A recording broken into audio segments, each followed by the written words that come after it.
Welcome to the Spion Kop. I'm Pete Bolster. I've got Christopher Griffiths-Gripton with me. It's Tuesday. We're supposed to be back on a Monday, but unfortunately there was a family emergency yesterday, which is never good, is it? But it's all okay, so don't worry about that. What is okay as well is that the Reds won. That's 3 games in a row, Chris. That's 3 games, 3 clean sheets. That's something I never thought I'd say this season.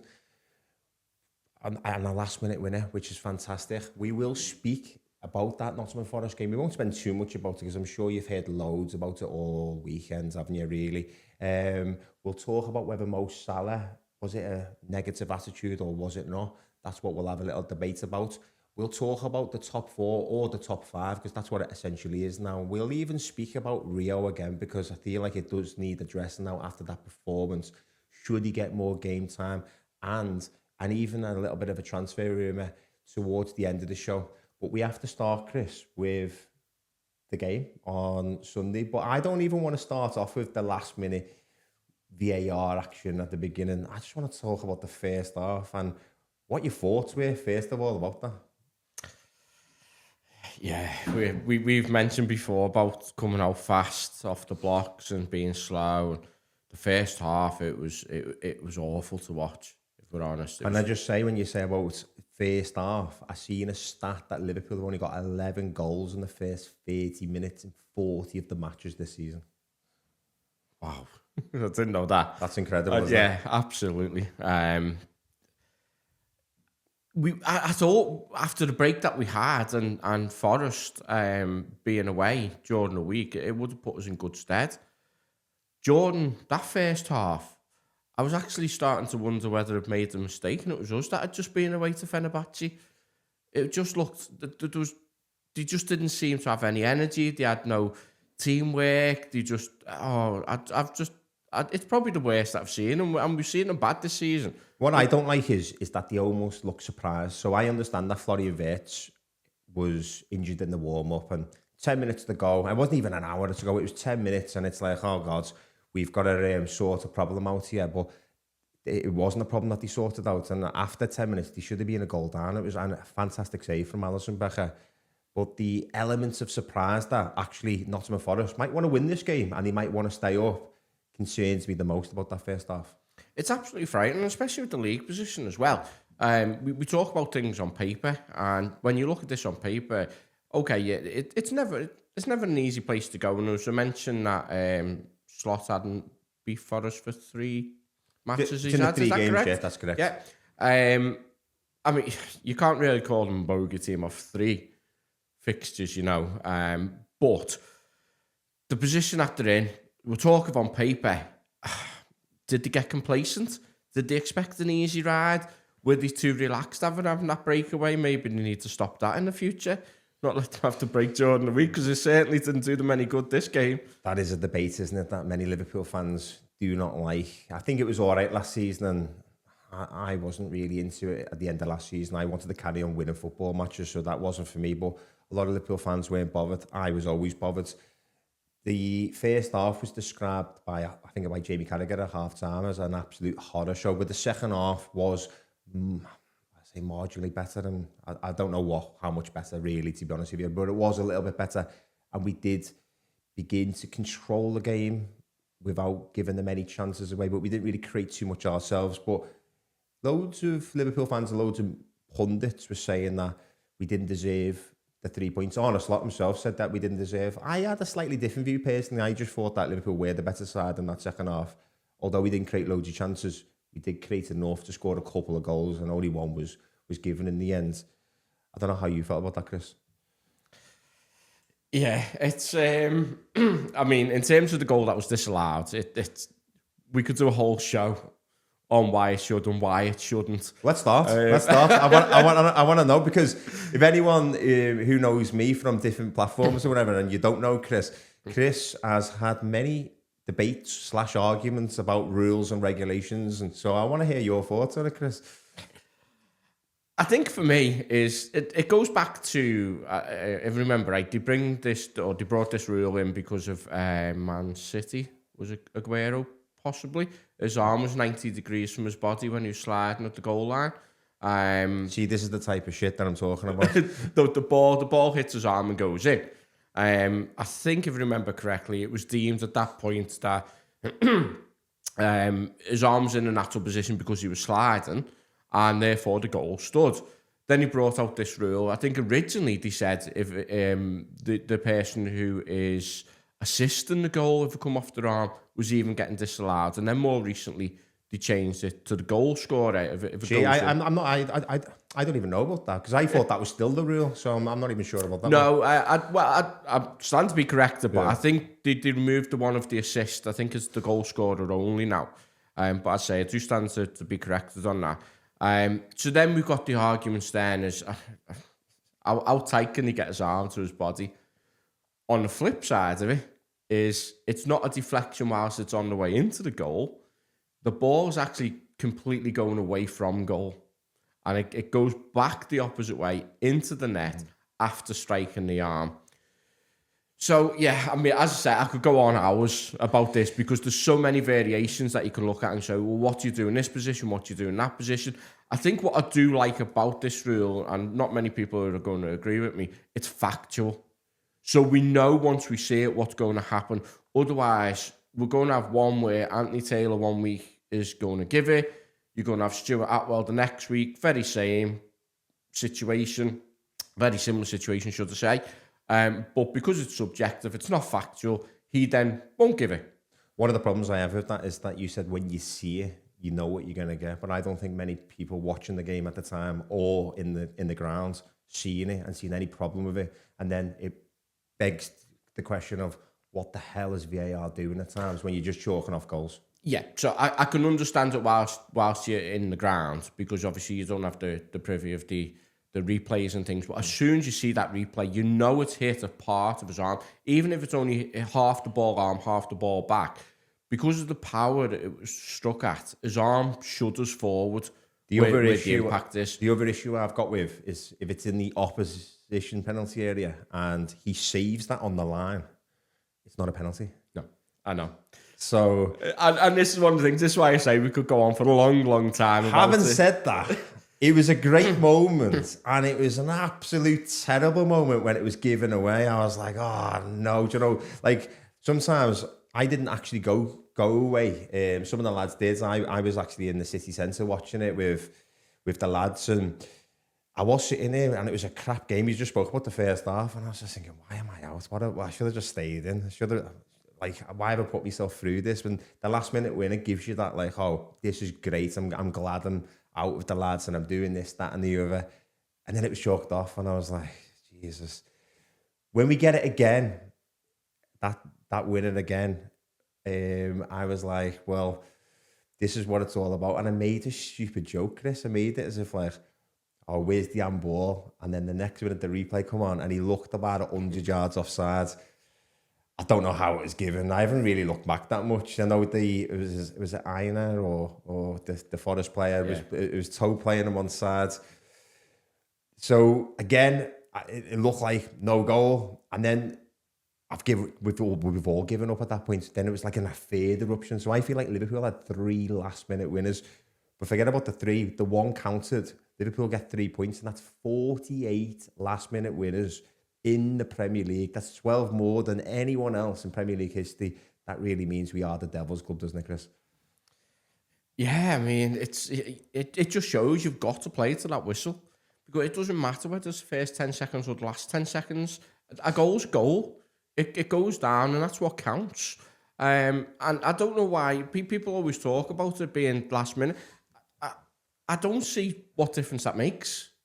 I really don't. You play until the whistle and that's it. You know, that final minute could be the 58th minute. It doesn't matter. It's still within regulation. I think I partly understand why people go on about it because, you know, it's probably the emotion that's getting towards the end of the game. We know we're running out of time, but it's still in play. It's still in play. It's still scored. Just to go back to that disallowed one, though, do you know what really disappointed me with that one, Peter? Go on. Who assisted it? I can't remember now. Rio. Oh yeah, so from the right hand side. Yeah. Rio assisted it. We spoke a couple of times on air, off air, about giving him chance, give the lad chance, give the lads a little bit of time. It was because Ekitike should have scored the header from the Rio cross, and then it's the keeper saved it, and then Maka. So I think actually technically speaking, it would have been Ekitike would have got the assist. I'm not really sure. Someone's got to check that up as well. But the chance was created by Rio. Yeah, absolutely unreal from Rio there. It really was, yeah. You've just said, Chris, that it doesn't matter when you get the winner as long as you get the winner. But what about the performance overall? Because a lot of Liverpool fans and people in the mainstream media have questioned whether it's just good enough at all, because Liverpool do win the game and they're not lucky, like you've just said, in the sense that, like, well, they've scored the goal, so they deserve to win. But they're sort of lucky to get out of there after having such a stinking performance to escape a lot of criticism. I've started the show saying 3 wins and 3 clean sheets. It could have been much different. And if it was, I think there would have been hell to pay to a certain extent. Is it the results that matter now, or do you need the performance at this stage of the season? Or again, I'm just going to repeat the question, or is it simply doesn't matter? I mean, results are what matter. It doesn't matter what part of the season we're in and what position we're sitting in. It's the results that count. But you also know, on the grounds of probability, that that's what makes a champions team, is when you can grind results out like that, and after performing so bad. And that's what we done when we won last year. We had games, we weren't great, but we knew not to get our head down. We knew to dig in, and we get that result in the end. And that's what we've done, and that's what got us the Premier League last year.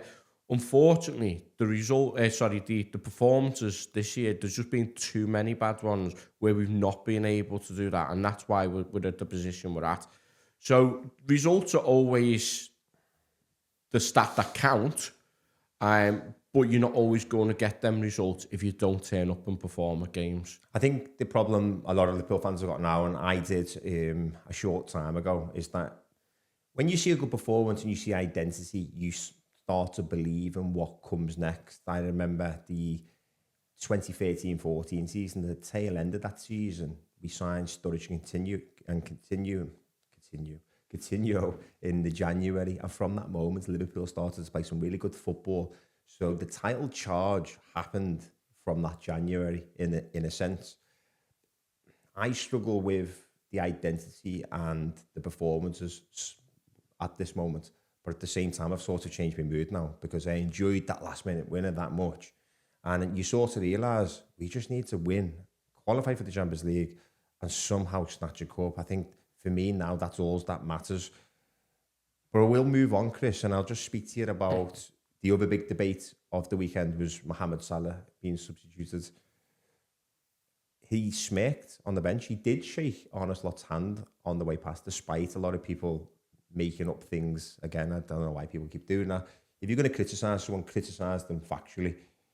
Obviously, we're inferring a lot of what's inside Mohamed Salah's mind or what. I mean, we're all entitled to our opinion. So, again, who cares? Let's have an opinion. What is it? I mean, first and foremost, we don't know what was said in that moment when that happened. It could have been a very simple, innocent little personal joke that had been mentioned to him, which we're not privy to. He's let out a little smile. But given all the criticism that he's had recently, and even so, professionally, you hear everyone talking, and personally, I like to see a little bit of emotion involved when someone's coming off. I want them to be disappointed to a point. Not with the outbursts of throwing under the bus and things. That's overstepping a mark. But you want to see them want to play for the club. You want to see them to be disappointed when they're not on the pitch and when they've had to come off and be a little bit frustrated with themselves and so on and so forth. But also, let's not jump to conclusions, because we don't know what he was smirking about. However, what I will say is that as a professional, and given the criticism he's just had as well, it doesn't look good, does it? You don't want to see that. You've stopped people, a little bit off topic, but you stop people, or you stop players exchanging shirts on the pitch now because you say it's not professional and things. Why isn't this drilled into the mood? Just be mindful of what your facial expressions are, because it doesn't look professional. It doesn't look good. over the last few weeks, we spoke extensively about the round table. If you strike your mind back to last year, there was Mohamed Salah around that round table with Andy Robertson. And one of the things he gave away at that point was that he always smiles in the bad moments, from advice from Andy Robertson. Is it just a little bit of that in there? No, I mean, to me, it didn't look it. When you look at the context of things, but again, we're second guessing because we don't know what's being said to him or whatever at that point. I think what I take from that comment, and you do see it all the time when he's on the pitch, and disbelief with referee decisions. You know, he gets frustrated when he doesn't get the foul, but instead of shouting at the referee, he just smiles and laughs. And so I understand where that comment's come from. When you've just come off the pitch like that, though, and the way it looked like it was a different context. I'm not saying it was a negative context because we don't know that, but as I say, it doesn't look good. He just needs to be mindful of that. Unless it's a deliberate thing, but if you think about Jurgen Klopp, I've watched him many times over the years. He had this big grin when things were going wrong. I struggle to see the difference apart from one's Mo Salah and one's Jurgen Klopp. Jurgen Klopp notoriously stood on the touchline in Champions League finals or defeats just in the Premier League or whatever. Anytime Liverpool wasn't going well, and he'd literally stand there with a big grin.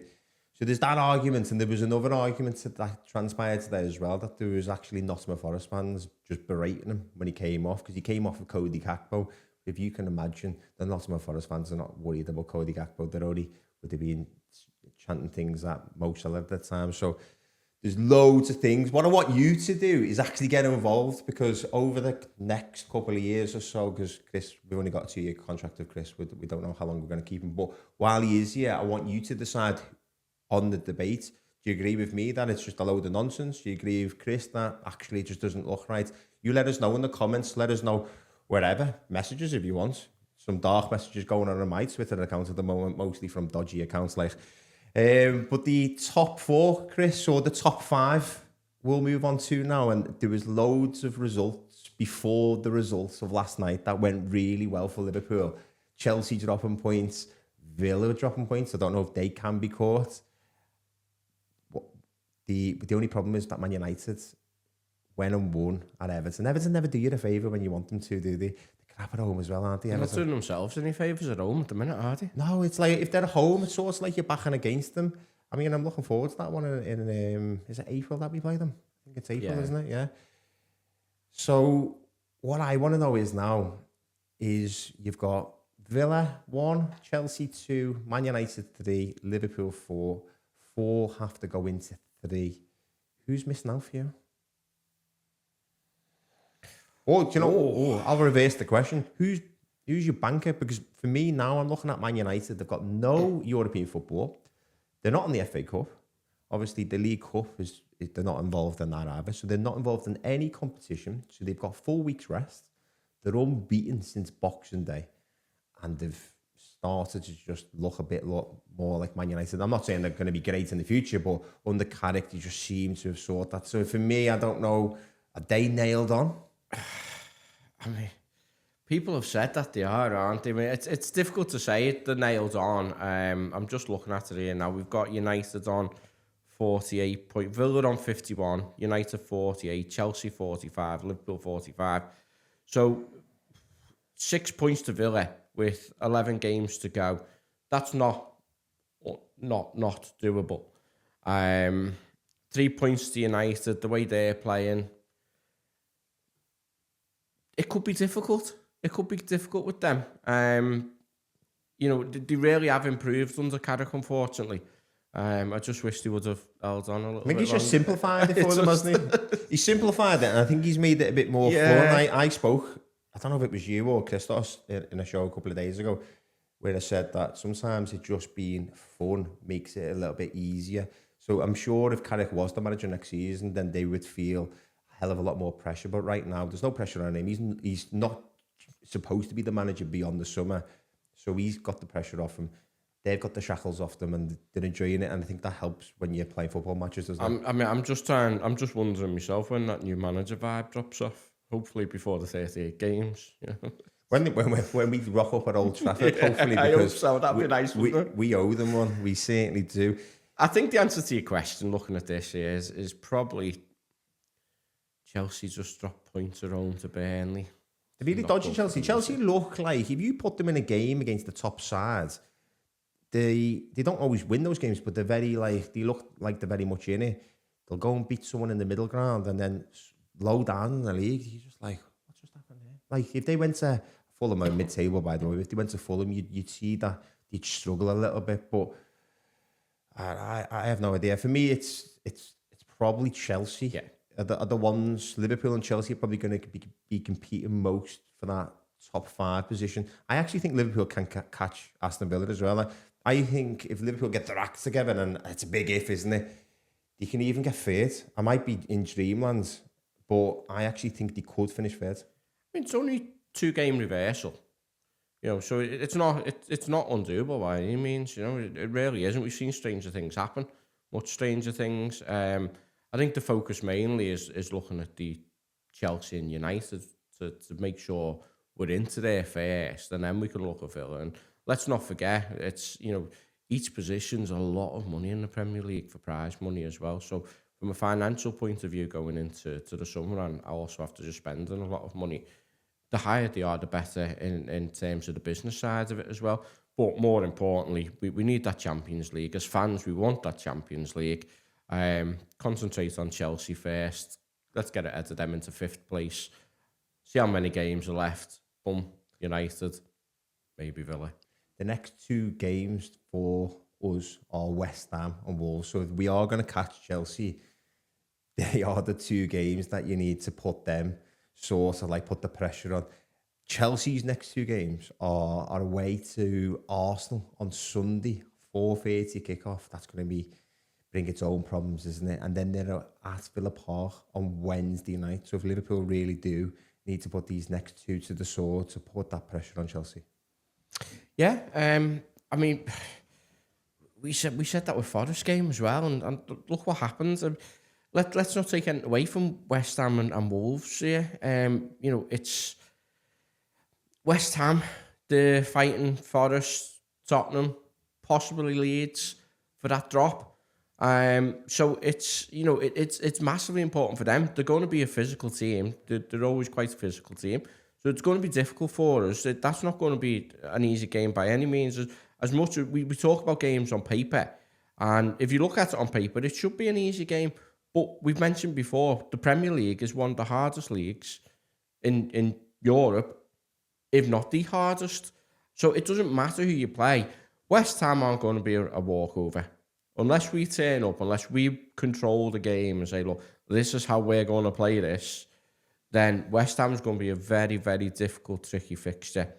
In terms of Wolves, they're as good as down. Okay, mathematically they're not, but realistically, they're not going to be staying up.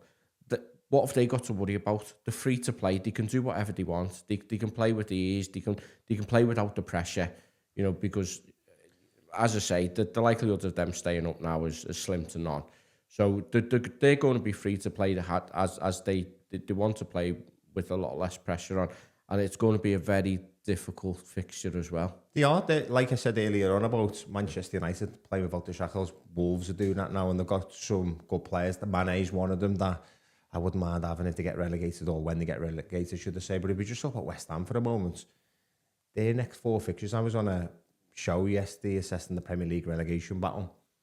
Their next 4 fixtures, one against us, obviously, at Anfield, Fulham away, they got Manchester City home, and then they have Aston Villa away. When I've assessed the other fixtures for Nottingham Forest and Leeds and so on, Tottenham, I know the media like to talk about Tottenham like they're going to go down. I think the fixtures are too kind. They'll stay up. West Ham could effectively be in real trouble and adrift, because they're only on 25 points if they don't start winning football matches. So as much as normally you'd say, well, this is a free hit at Anfield, I don't think it is, Chris. No, it's not at all. It's not a free hit at all. It's going to be a very, very tough game. And as I say, we need to make sure we get out them starting blocks, otherwise we will get punished. And we're going to end up being our own downfall with this if we're not careful. It's just as important for us to get into the Champions League as it's important for them this fixture is to try and avoid the relegation. Just looking at it here, 27 games played, West Ham have won 6 and drawn 7. So in terms, as I've just mentioned before, on paper, we all know what should happen, but we also know what can happen. Burnley, 27 games, won 4, drew 7. They've just got a point at Chelsea. And that's... So, okay, yeah, people will argue, say, yeah, but there's a red card there. Doesn't matter. Well, we mentioned before about the stats. The only stat that counts is what that scoreline was. And Burnley have just gone and got points at Chelsea. Excellent points. And we've just mentioned about if we need to compete, or we are competing with Chelsea and other teams to get in that top 5, you've got to beat these sides, haven't you? It's as simple as that. And I'm going to go through a couple of things I've got on the agenda here, Chris. I want to make sure we get through these. One of them was Rio. We spoke about him earlier and how much he can impact games, and we've bemoaned that he's not being utilised as much. He stopped in the mix zone after Sunday's game, and he said, every single time I am called for, I just want to show everyone what I can do. Keep pushing and gain the manager's trust. If the opportunity is there to take on a man, I will do that any day of the week. Shows you a little bit about his character, shows you a bit about his style of play, shows you about he's willing to beat that man. And it also shows you that he needs to gain trust from the manager, which, I don't know, maybe I'm reading too much into that. On the opposition side, we've heard Liverpool fans, loads of them, you have to protect the lad, you have to protect him. He's only a young lad, he'll burn out, he'll do this, he'll do that. I take all the points. Arne Slot has also said, and he's referenced Jayden Danns as that Jayden Danns has suffered with stress fractures. And when you play young lads too soon, that can always happen. We know historically of Michael Owen, he pulled up against Leeds United all those years ago. Although I'd also argue as well that medicine is a little bit different these days. Prevention's better than cure, as we all know. But there are loads of footballers that play football at a young age and are okay. You have to decide if that player is ready or not. What we've always spoke about, though, is just playing them more. So we can honestly look and hide behind Jayden Danns all he wants. He didn't even play that many games, by the way. But you can hide behind him and the likes of Bajcetic and players or so on. Can't he just play him sometimes? I mean, I mentioned in one of our previous episodes when we've discussed this, because we've discussed this quite a few times, both on air and off air, personally. And, you know, I've always mentioned, and you've always mentioned as well, about let the lads have some minutes. Now, one of my comments was, I understand to a point where they want to try and wrap him in cotton wool and protect him and so on and so forth. And that's fair play. I totally understand that. But we're not talking about starting him every game, every other game. We're not talking about him playing a full 90 minutes in intense, high-pressure games in the Premier League. We're talking about when we need that little bit of fresh legs, we need a little bit more creativity or whatever you want to look at. Give the lad 10 minutes, 15 minutes, maybe even 20 minutes. Because if his body can't physically take 10 or 15 minutes, then there's something wrong to begin with. The important thing to note there, Chris, which is you don't have to play him in the next game. So if he can play 15, 20 minutes, come on, make an impact. He doesn't have to play the next game. And Liverpool are crying out for a lad who always wants to take on a man and get down that wing and create something, because at the moment, Mo Salah or Cody Gakpo, both of them are not doing that. No. Yeah, I mean, there was games with Cody Gakpo where it's been, okay, yeah, you're starting to improve quite a lot, and then he just seems to have fallen again. I don't know what the reasons is behind that. And then we've discussed Salah over and over again, many a time with different opinions. They're not doing it. And when they're not doing it, if they're doing it, fair enough. But at the times that they're not doing it, and we're not getting any joy, and we need to look at a different avenue, what is wrong with giving the lad 10 or 15 Cotton minutes? wool. I'm going to pick your choice of words there, because I heard that so much in the beginning of the season, and it is a big thing. So I don't think everyone's always talking about his body. They say you shouldn't bring the young lad on when Liverpool are struggling. You should bring them on when they're 2-0 up, when they're 3-0 up. Listen, I completely argue against that at all. You know why? Because when I go into a new... Because you'd never get any minutes this season, that's Well, why. you'll never get any minutes, but also the fact that when you can go into a workplace and if the workplace is on fire, you've just arrived. It's not your fault. No one's going to blame him. So he's actually got no pressure on him. And by the way, when we talk about footballers coming into the side and we talk about Michael Owen or we talk about Robbie Fowler or we talk about Jamie Carragher, what football side do you think they came into? It was the 1990s, for God's sake. Even Trent, when he come in, his first game was at Old Trafford. He was thrown in right at the deep end. These footballers, they're either good enough or they're not. The whole cotton wool thing, I get it in the sense of, yeah, protect the body. You don't want to burn them out. Michael Owen, I think, came out. I don't know if it was actually in his book, but he came out and said that if Alex Ferguson was the manager of him at the time, then he might have got his body managed more correctly rather than at Liverpool, and he was overplayed. But at the same time, he said that you couldn't stop him playing football because he felt like he was undroppable, and he was, to be honest with you. And I'll shut up now, Chris, but on the flip side, he also got a Ballon d'Or, didn't he? He got a Ballon d'Or. We won the treble. Sometimes you just need to play them when they're good enough, don't you? Yeah, absolutely. I mean, also, let's not forget, is going back to when Michael Owen would have made his debut and so on, there was more protection than what there would have been a few decades ago, but there was a lot less protection of players and what there are now. Plus, as you just mentioned then, from the medicine side of things, it's vastly improved the amount of things that they've got at their hands now to monitor all these red things. zones and things like that. So it's some of the comments baffle me. They really do. I just don't see the issue with 10 or 15 minutes here and there, maybe 20 minutes. You know, okay, you could argue if you're starting to look half an hour might be a little bit much, you need a little bit of protection then, whatever. But 10 or 15 minutes, if he can't do 10 or 15 minutes, there's issues straight away. He played against Brighton last week. He come on against Brighton and he scored that goal. That was definitely a goal, by the way. And then he made the impact against Forest. For me, from the rest of the season, he just needs to find more minutes. You spoke off show another time to me and said that he needs to learn. You only learn on the job, don't you? That's the only way to do it. I'll move. I think, sorry, just before we move on, and I do stand to be corrected, but I think I heard a stat that in the 15 minutes Rio was on the pitch, there or thereabouts, he created more opportunities than Gakpo and Salah together. Well, Jamie Carragher said that. I don't know if it's an actual thing, but Carragher said that, but it probably was too. I think it was pretty obvious, wasn't it?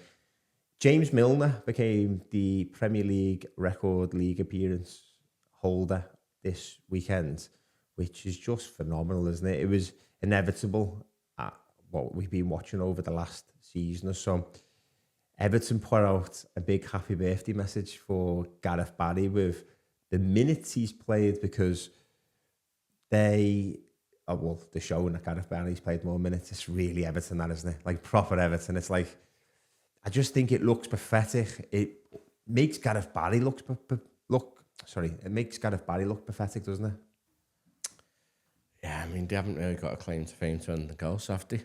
This is one of the issues. These little things that they have to pick up on, and it's not right. You know, I mean, irrespective of whether he played for a bitter rival or whatever, you look at these people as human beings and as players, and to do it, it's some achievement. You know, why can't you just be happy for the people? And Millie, absolutely superb. What a guy! It couldn't have happened to a nicer guy neither. No, you're right. Why can't you be happy for someone? He doesn't even play for us, you know. Like, no, yeah. Do you know what I mean? Like, if he played for us, I still don't get it. But he doesn't. He plays for Brighton now, and he's played for many other Premier League clubs. Obviously, he's still in his arse, by the way. But speaking of ours, is he Liverpool's greatest ever free transfer? Because that was the thing that was coming into my mind over the weekend, and I couldn't wait to ask you, Chris. He's certainly a big contender for one, isn't he? Yeah, we've had a few. We've had a few free transfers, but I think from what he's offered us on the pitch, and not only on the pitch, is what you hear about behind the scenes in the dressing room, the character that he is. He's brought so much to the club, is, you know, and for I mean, I couldn't tell you exactly how long he was there, but for a free transfer for a guy who's now getting on a bit, he gave us a little bit of service to us as well. You know, we're not just talking 1 or 2 years here. So he's brought a lot of He experience. signed in 2014, and I think he left in 2023. So that's 9 years, isn't it? So Phenomenal. how much he's given to the club. When you talk about his attitude, what he is behind the scenes, it's very apparent because he played left back for one season, a whole season playing left back when you came to Liverpool to play centre mid. That shows you how good he is. But I'm going to put you on the spot because I'm still waiting for the best free transfer. Is there any other candidates?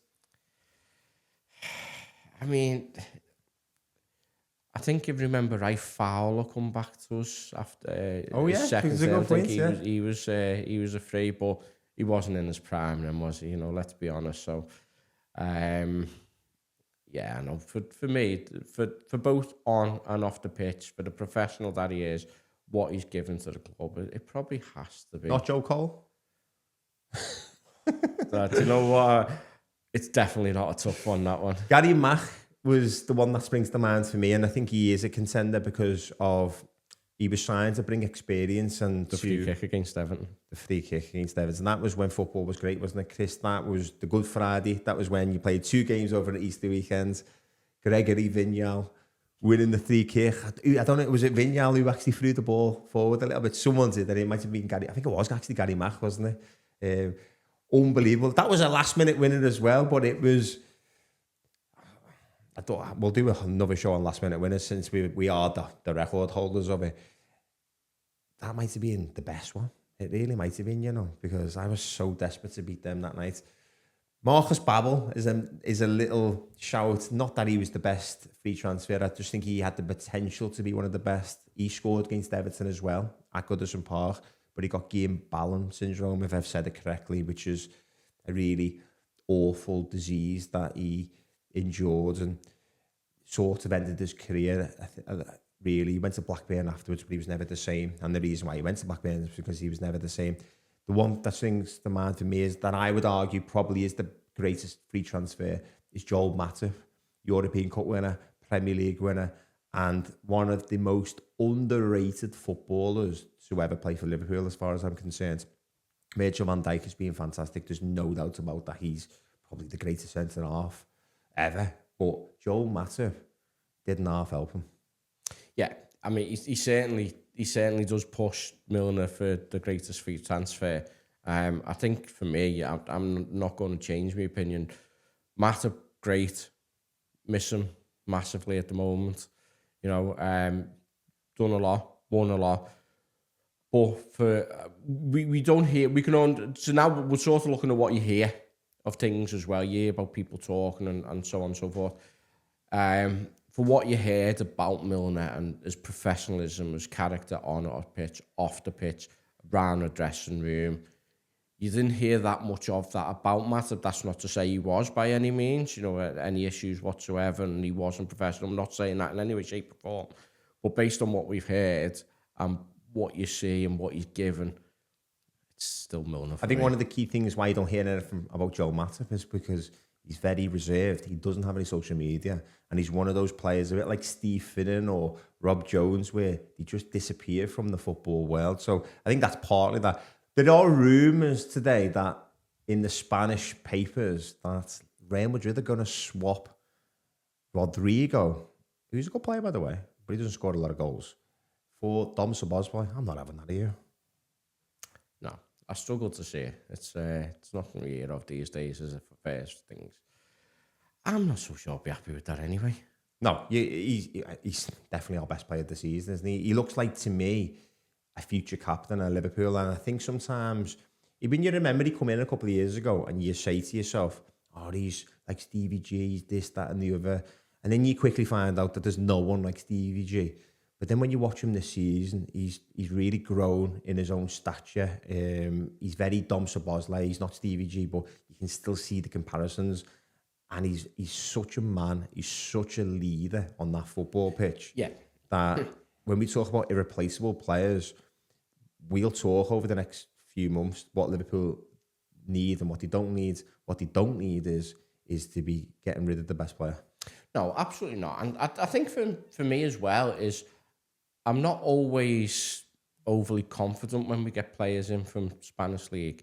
It's a completely different game. There's I feel there's much more protection from the officials in the Spanish league. I feel that they go down a lot easier than they do in the Premier League, and it's just.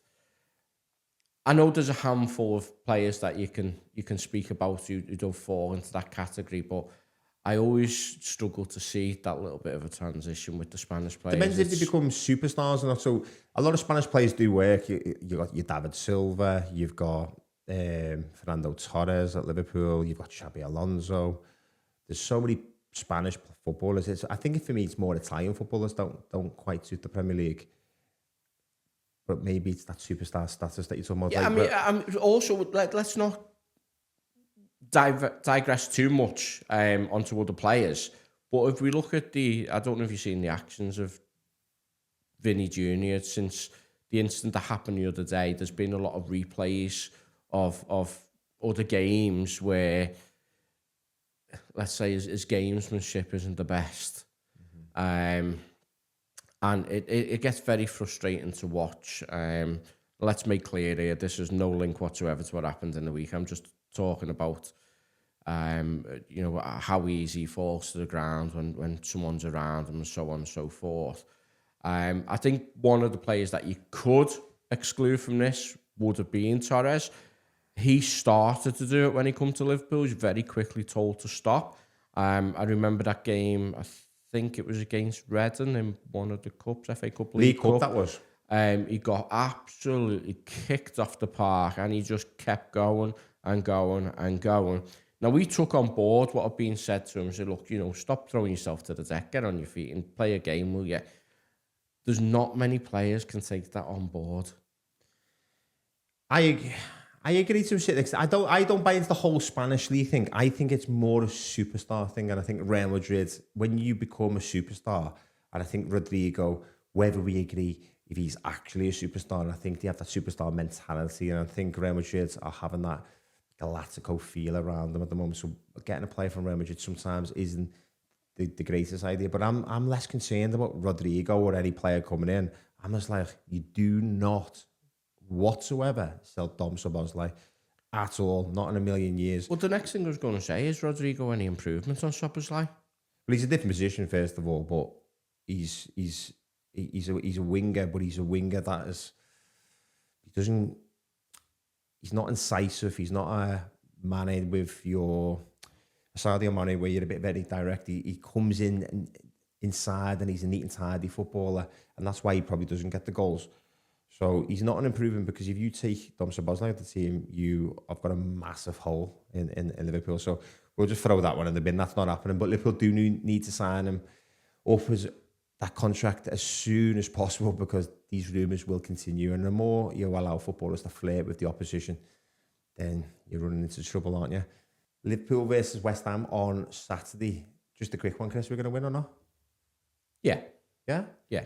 Well, we'll be back on Friday to preview the West Ham game. And on Friday, it's also the Champions League draw. So that'll be an interesting one to have a little look at that and delve who our next opponents are and what chances Liverpool have in the Champions League. It has been people's day. It is the Spion Kop. Make sure you do subscribe on YouTube, please, because that's where we're going to see our growth. We are on all the podcast platforms. We're on Spotify, we're on Apple Podcasts, we're on Patreon if you want to get involved.